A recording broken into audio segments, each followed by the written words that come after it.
आप क्या जाने मुझको समझते हैं क्या?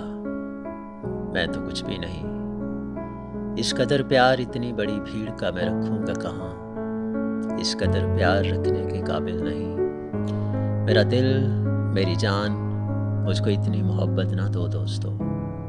मुझको इतनी मोहब्बत ना दो दोस्तों। सोच लो दोस्तों, इस कदर प्यार कैसे सँभालूँगा मैं तो कुछ भी नहीं। प्यार एक शख्स का भी अगर मिल सके तो बड़ी चीज़ है ज़िंदगी के लिए।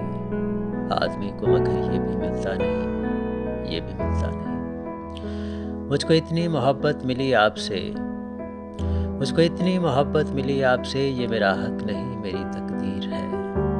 मैं ज़माने की नज़रों में कुछ भी न था, मैं ज़माने की नज़रों में कुछ भी न था। मेरी आँखों में अब तक वो तस्वीर है। इस मोहब्बत के बदले में क्या नज़र दूँ?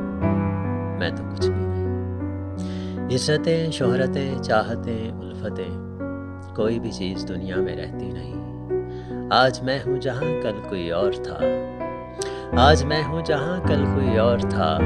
ये भी एक दौर है, वो भी एक दौर था। आज इतनी मोहब्बत ना दो दोस्तों, आज इतनी मोहब्बत ना दो दोस्तों कि मेरे कल की खातिर ना कुछ भी रहे। आज का प्यार थोड़ा बचा के रखो मेरे कल के लिए। कल जो गुमनाम है, कल जो सुनसान है, कल जो अनजान है, कल जो वीरान है। मैं तो कुछ भी नहीं, मैं तो कुछ भी नहीं।